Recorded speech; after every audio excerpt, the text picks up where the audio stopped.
Assalamualaikum warahmatullahi wabarakatuh. Kami dari kelompok 6 di sini akan menjelaskan tentang materi adab. Perkenalkan, sebelumnya nama saya Anita. Di sini kami akan menjelaskan tentang pendidikan adab kampus bertauhid dalam pendidikan dan pembelajaran. Pertama-tama kita akan membahas tentang pengertian adab. Menurut bahasa, kata adab, al-adab dalam bahasa Arab berarti husnu al-aqla. Juga fi'lu al-makarim yang berarti budi pekerti yang baik dan perilaku yang terpuji. Adab juga bermakna dalam sopan santun dan melatih atau mendidik jiwa serta memperbaiki akhlak. Sedangkan dalam Kamus Besar Bahasa Indonesia juga menyebutkan kata adab berarti kehalusan dan kebaikan budi pekerti, kesopanan atau akhlak. Sedangkan menurut istilah, adab bisa diartikan sebagai kepandaian dan ketepatan mengurusi segala sesuatu. Sebagai ulama yang lain berpendapat bahwa adab adalah suatu kata atau ucapan yang mengumpulkan segala perkara kebaikan di dalamnya. Jadi bisa disimpulkan bahwa adab adalah apa yang dipuji dari perkataan, perbuatan. Sebagian lagi berkata bahwa adab adalah tidak terlepas dari akhlak karimah atau menerapkan perilaku yang mulia. Di sini ada adab sebelum perkuliahan. Yang pertama ada adab perkuliahan seorang dosen. Yang pertama itu, dosen harus memiliki sifat terpuji karena mengajar merupakan salah satu untuk mencari keridhaan Allah. Kemudian, dosen harus memiliki niat dalam hati untuk memberikan ilmu kepada para mahasiswa sehingga ilmu tersebut bisa diterapkan di kehidupan sehari-hari. Kemudian berpakaian rapi dan sopan sehingga menimbulkan kenyamanan dalam mengajar. Berdoa kepada Allah agar perkuliahan berjalan lancar dan ilmu yang disampaikan bisa menjadi ladang amal soleh. Dan mampu mengkondisikan dengan tertib ketika ingin memulai berlangsungnya perkuliahan. Kemudian ada adab perkuliahan seorang mahasiswa. Yang pertama itu ada membersihkan diri dari sifat tercela, karena kegiatan perkuliahan adalah termasuk ibadah, maka tidaklah sah tanpa kesucian jiwa, akhlakul kalimah, dan menjauhi akhlak mazmumah. Yang kedua, niat mencari ilmu untuk memperbaiki tingkat spiritual dan mendekatkan kepada Allah Subhanahu wa taala. Kemudian berpakaian dengan baik dan sopan agar proses perkuliahan bisa dilakukan dengan nyaman. Bersikap baik ke teman atau dosen seperti saling mengucapkan salam sebelum memulai perkuliahan. Dan berdoa kepada Allah agar ilmu yang diberikan ketika perkuliahan bisa diamalkan dengan baik dan bisa bermanfaat untuk kehidupan nantinya. Selanjutnya adalah adab ketika perkuliahan online maupun offline. Ketika dosen hadir dan memberikan salam, maka mahasiswa harus menjawab salam tersebut. Begitu pula saat perkuliahan online, maka mahasiswa harus menyalakan mic-nya masing-masing dan menjawab salam dari dosen tersebut. Kemudian mengikuti untuk berdoa sebelum memulai perkuliahan. Ketika dosen menjelaskan, maka mahasiswa harus hadir. Begitu pula saat online, maka videonya harus di-on-kan agar wajah mahasiswa terlihat. Dan suaranya harus dimatikan terlebih dahulu agar tidak mengganggu penjelasan dosen. Selanjutnya, mahasiswa tidak boleh menyela penjelasan dosen atau pembicaraan dosen. Kemudian, mahasiswa mencatat pelajaran dan meminta izin ketika ingin ke toilet ataupun meninggalkan ruangan. Mahasiswa juga harus duduk tegak dan tidak bersandar. Adapun beberapa hal yang harus diperhatikan oleh mahasiswa saat perkuliahan. Yang pertama adalah pakaian. Pakaian yang digunakan haruslah sopan dan rapi. Yang kedua, tutur kata dan perilaku. Tutur kata dan perilaku mahasiswa harus santun termasuk saat bertanya maupun menyampaikan pendapat. Yang ketiga, keseriusan dan kesungguhan. Seperti fokus menyimak, mencatat maupun menulis. Untuk materi selanjutnya yaitu adab setelah perkuliahan. Adab-adab kepada ilmu setelah perkuliahan yaitu yang pertama ikhlas. Yang kedua, paham ilmu yang fardu kifayah dan fardu ain. Yang keempat, ibadah. Yang kelima, menguasai ilmu yang lain. Namun, paham ilmu fikih dan akidah adab memperlakukan guna adab sebagai sesama. Selanjutnya, adab setelah perkuliahan. Adab dalam bahasa Arab adalah terdapat 3 huruf, alif, dal, ba. Katanya singkat, tapi maknanya sangat agung. Makna adab tidak hanya terbatas sopan santun, etika sesama, peringatan, dan sebagainya. Makna adab tersebut mencakup hal di dalam Islam pada zaman Nabi. Adab menjadi elemen penting dalam peradaban Islam. Pada zaman sekarang, yang disebut negara maju adalah negara yang memiliki teknologi kecanggihan, bukan negara yang menjunjung tinggi adab warganya. Yang pertama yaitu ikhlas, yang kedua paham, yang ketiga ibadah, yang keempat menguasai ilmu yang lain namun tetap paham ilmu fikih dan akidah. Adab memperlakukan guru, adab sebagai sesama. Inilah adab-adab menuntut ilmu. Yang pertama, adab menuntut ilmu yaitu niatkan lillahi ta'ala. Pepatah mengatakan segala sesuatu yang kita capai itu tergantung pada niat awal. Nah, jadi ketika kita mencari ilmu harus diniatkan dengan lillahi ta'ala. Yang kedua yaitu selalu berdoa saat menuntut ilmu. Yang ketiga, bersungguh-sungguh dalam menuntut ilmu. Yang keempat, menjauhi maksiat. Yang kelima, jangan sombong ketika menuntut ilmu. 6. Menyimak guru saat menuntut ilmu. Santun dalam berpakaian, santun dalam bertutur kata dan perilaku. Disiplin sejak awal pembelajaran sampai akhir pembelajaran. Yang terakhir, serius dan bersungguh-sungguh ketika dosen menyampaikan materi. Terima kasih. Pendidik atau dosen dalam kegiatan pembelajaran. Ada beberapa adab pendidik atau dosen dalam kegiatan pembelajaran. Yang pertama adalah sabar terhadap murid atau mahasiswanya. Yang kedua adalah menggunakan bahasa yang mudah dipahami saat mengajar. Nah, tujuannya adalah untuk mempermudah mahasiswa untuk memahami pembelajaran. Yang ketiga ada mendekatkan murid pada hal-hal terpuji, misalnya dengan memberikan nasihat dan mencegah murid atau mahasiswa dari perbuatan tercela. Yang selanjutnya keempat adalah semangat dalam mengajar, di mana semangat dalam mengajar sebagai dosen ini tentunya akan memberikan pengaruh yang positif bagi mahasiswanya. Yang kelima adalah tidak boleh pilih kasih. Jadi dosen atau pendidik itu harus bersikap adil pada seluruh mahasiswanya. Yang keenam adalah bersikap ramah pada murid maupun mahasiswanya. Yang ketujuh, mengajarkan interaksi sosial, di mana dosen memberikan pengarahan agar mahasiswa atau muridnya itu saling tolong-menolong. Yang terakhir adalah memberikan perhatian kepada murid atau mahasiswa yang absen atau tidak hadir. Kemudian selanjutnya ada adab mahasiswa terhadap mahasiswa lainnya dalam kegiatan pembelajaran. Yang pertama, kita harus membangun kepercayaan terhadap mahasiswa lainnya. Kemudian memberikan komitmen dan disiplin, bersifat terbuka serta mau menerima pendapat rekan mahasiswa lainnya. Saling menghormati, saling memberikan informasi, saling menghargai karya dan tidak plagiat, terus saling mau menerima rekan dengan tulus yang mau bersahabat sama kita khususnya mahasiswa, kemudian memberikan keterampilan mengelola situasi konflik menjadi situasi problem solving. Terus kita harus saling menyapa antar rekan mahasiswa baik itu junior maupun seniornya. Kemudian kita harus menghormati pendapat mahasiswa lainnya dalam suatu kelompok.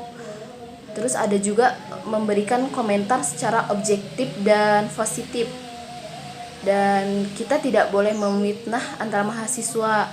Dan khususnya kita harus melakukan pergaulan secara wajar dengan menghormati nilai-nilai agama, kesusilaan, dan khususnya kesopanan. Selanjutnya ada adab seorang dosen pada mahasiswa dalam kegiatan perkuliahan. Seorang dosen wajib menjunjung tinggi hak mengajar yang diberikan kepadanya dengan semangat profesionalisme sebagai seorang pendidik. Dalam mewujudkannya, ada beberapa bentuk perilaku yang harus dimiliki seorang dosen. Yang pertama, Seorang dosen harus mengajar dan memberikan layanan akademik dengan cara yang terbaik menurut kemampuannya. Yang kedua, dosen harus menjauhi dan menghindari hal-hal yang mengarah pada kemungkinan terjadinya pertentangan kepentingan pribadi dalam proses belajar mengajar. Ketiga, dosen harus menjauhi dan menghindari diri dari hal-hal dan perbuatan yang dapat menurunkan derajat sebagai seorang tenaga pendidik. Dosen juga harus memberikan motivasi kepada anak didik sehingga dapat merangsang daya pikir anak didik tersebut. Selanjutnya, adab terhadap lingkungan kelas. Lingkungan kelas adalah segala sesuatu yang berhubungan dengan tempat proses pembelajaran dilaksanakan. Menjaga kebersihan di ruang kelas adalah kegiatan yang sangat krusial mengingat kelas sebagai media utama dalam proses pembelajaran. Ada beberapa adab terhadap lingkungan kelas. Yang pertama, tidak melakukan aktivitas makan dan minum dalam kelas. Kelas adalah tempat belajar. Begitu dipakai untuk makan dan minum adalah memfungsikan kelas tidak pada tempatnya. Jadi, sebaiknya saat jam istirahat, aktivitas makan dan minum dilakukan di kantin sekolah saja, sehingga nantinya tidak akan mengotori kelas. Kedua, membuang sampah pada tempatnya. Untuk menjaga kebersihan di ruang kelas, diperlukannya tempat sampah di mana mempunyai fungsi untuk menampung sampah agar tidak berserakan. Bila perlu, kita bisa jajan di dekat tempat sampah. Misalnya, jika tempat sampah itu terletak di depan kelas, kita bisa jajan di teras kelas bersama teman-teman. Yang ketiga, memberi sanksi pada siswa yang membuang sampah sembarangan di dalam kelas. Bentuk sanksi bisa bermacam-macam. Salah satu sanksi yang paling efektif adalah meminta si pelaku untuk memungut sampah yang telah dibuangnya secara sembarangan dan memintanya untuk membuangnya langsung ke tempat sampah. Yang keempat, menghapus papan tulis setiap pergantian jam pelajaran. Setelah pergantian jam pelajaran, sebagai bagian dari aktivitas dari menjaga kebersihan di ruang kelas, siswa yang bertugas piket di kelas sebaiknya segera menghapus papan tulis agar kegiatan belajar mengajar dapat berjalan dengan lancar. Yang kelima, tidak mencoret bangku dan tembok atau dinding kelas. Fungsi dinding, meja, dan kursi kelas adalah untuk menunjang kegiatan belajar mengajar antara murid dan guru. Bila siswa mencoret bangku, tembok, atau dinding kelas, maka pihak sekolah dapat memberikan sanksi yang tegas terhadap siswa tersebut. Yang keenam, mengepel lantai kelas dan mengelap kaca jendela kelas seminggu sekali.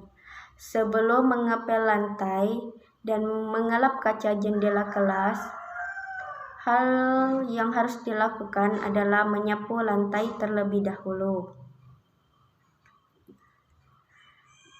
Mengepel lantai dan mengelap kaca dilakukan untuk menghilangkan sisa debu-debu dan hal lainnya. Untuk itu, perlu diadakannya jadwal piket mingguan untuk mengepel lantai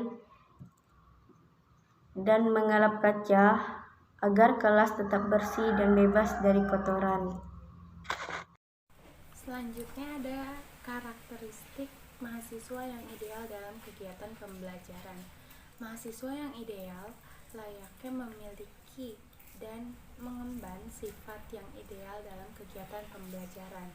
Berikut adalah karakteristik mahasiswa yang ideal.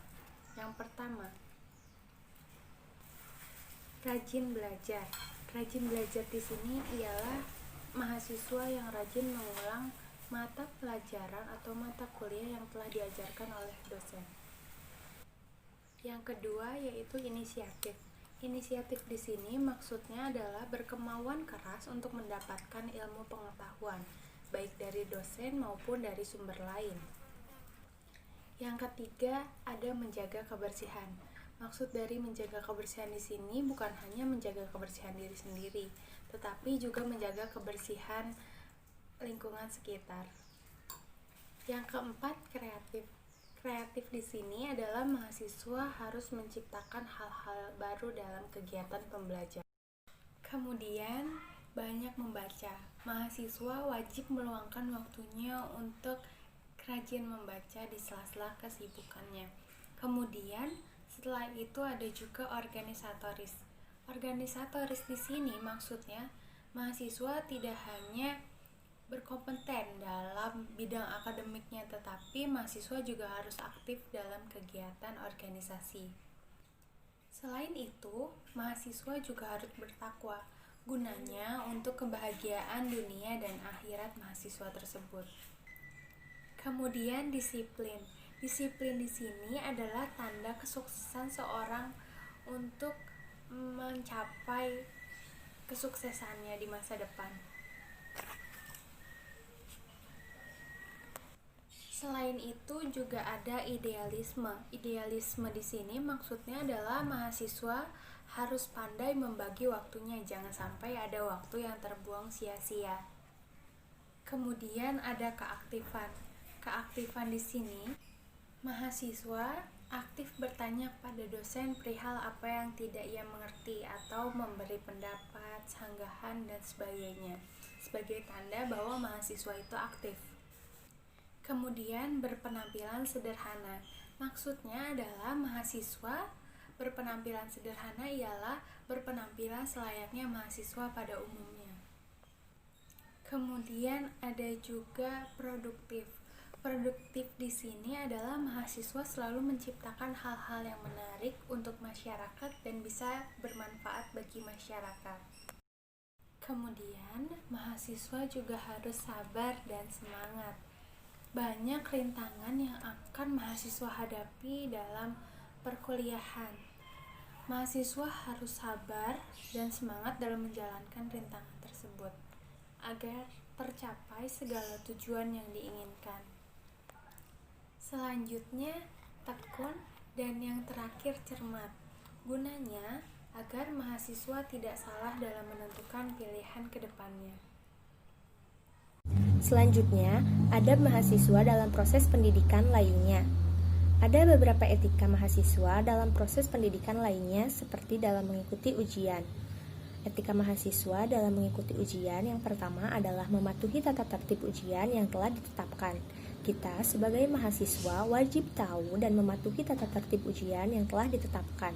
Yang kedua, jujur dan beritikat baik, tidak melihat buku atau sumber lain yang tidak dibenarkan, kecuali untuk ujian yang secara tegas membenarkan hal demikian dan tidak mengganggu mahasiswa lain yang sedang mengikuti ujian. Yang ketiga, tidak mencoret inventaris seperti meja, kursi, dinding, dan itikat yang tidak baik untuk keperluan memudahkan menjawab soal ujian. Yang keempat, tidak menjanjikan atau memberikan sejumlah uang atau fasilitas lain kepada dosen atau pihak lainnya dengan tujuan untuk mempengaruhi proses dan hasil ujian. Dan yang terakhir, percaya pada kemampuan sendiri dalam arti tidak menggunakan pengaruh orang lain untuk bertujuan mempengaruhi proses dan hasil ujian. Kesimpulannya, adab merupakan cara berperilaku dengan baik dan benar. Adab tersebut dapat dilakukan di mana saja dan kapan saja. Berperilaku dengan baik harus dilakukan untuk selama-lamanya kepada semua orang. Salah satu untuk membentuk kepribadian seseorang yang baik adalah dengan menanamkan pendidikan adab. Dengan menanamkan pendidikan adab ini kepada seseorang, maka seseorang tersebut tidak akan memiliki akhlak yang buruk. Oleh karena itu, perlunya pendidikan adab dalam kampus bertauhid ini dilaksanakan agar akhlak siswa atau mahasiswa ke depannya dapat menjadi lebih baik. Pendidikan adab ini dapat membentuk kepribadian seseorang menjadi lebih sopan dan santun. Dengan demikian, pendidikan adab sangat penting untuk ditanamkan di dalam diri setiap manusia masing-masing. Karena pendidikan adab dapat dijadikan pedoman hidup bagi kehidupan kita agar kehidupannya dapat menjadi lebih baik lagi.